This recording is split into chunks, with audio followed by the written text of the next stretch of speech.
I love you guys. All right, happy Sabbath, church. You know I had to write it down because I'm so nervous, so bear with me. All right, it feels good to be back in the house of the Lord. Amen. Okay, I couldn't allow myself to come back and not testify of the goodness of God. God never promised us that this Christian journey would be easy, but instead he promised he would never leave or forsake us.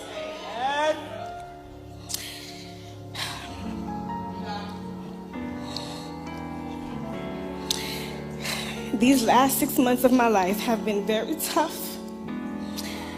Last year we were surprised with our 5th pregnancy.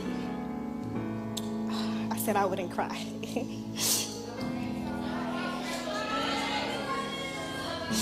Those first 4 months were a roller coaster of emotions as we began to settle in with the idea of a new baby. Things changed for the worse as we began to settle in with the idea of having a new baby. I remember it like it was yesterday. I received the worst call of my life from my midwife. It was the Friday of Impact Miami. She had obtained concerning results from a test I had taken the day before. I cried out to the Lord. He sent me to Isaiah 35. From my understanding, the verse talks about healing now and healing when Christ returns. I took it as the Lord would be doing a miracle and healing my baby now. I'm grateful to my loving husband who kept me level-headed and stayed by my side. Oh, thank you. Okay. After 2 weeks of being unable to confirm what could be wrong, I finally had an ultrasound the day before Thanksgiving. That day made it on the list of the worst days of my life. Over the phone, the doctor broke the horrible news to my husband and me. They found an abnormal, how do you say the word? There you go. He told us that she would either pass away in my belly or right after birth.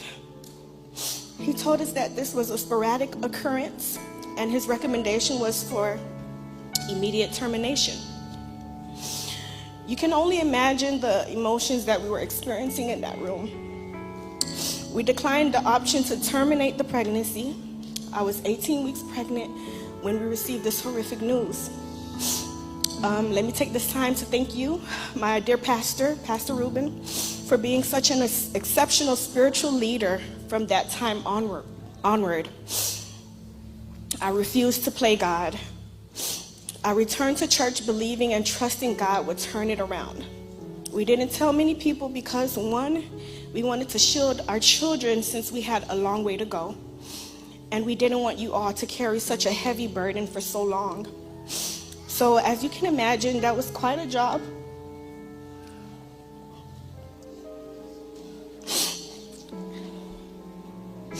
It was very tough for everyone outside of me to experience this as a normal pregnancy, while I knew the possibilities at the end.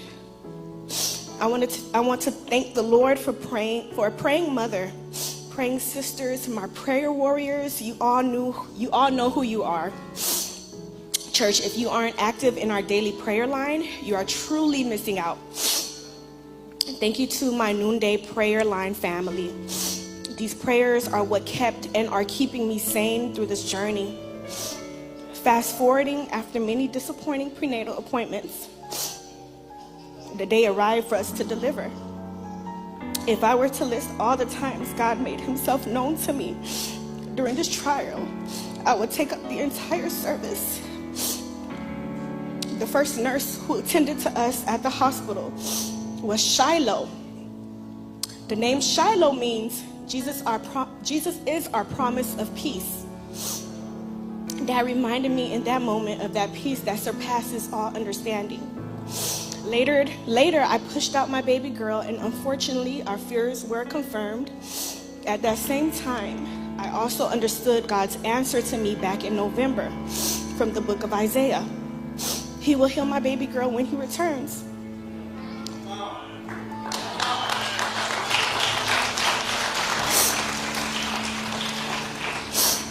The room had about 10 women.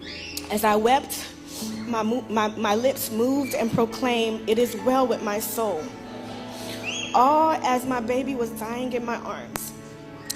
If God was not with me, I don't believe I would be able to utter such words and give God the glory during one of the darkest hours of my life. I'm sorry. So I stand here to say that though God could have ended this trial for me initially, He chose instead to carry me through to the end. Oh, yes. While the world is in utter chaos, we have an anchor that keeps the soul. He has given us a sure word of prophecy, and we should expect these things we see today. My God is not a man that He should lie. So when He says He's coming back, you better believe He's coming back. Amen.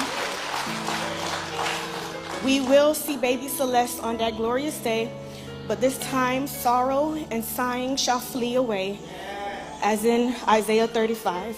Amen. So once again, I thank you all. You all have been nothing short of a blessing to our family. We appreciate every visit, every text, every call, and all the prayers. We love you all and have a happy Sabbath.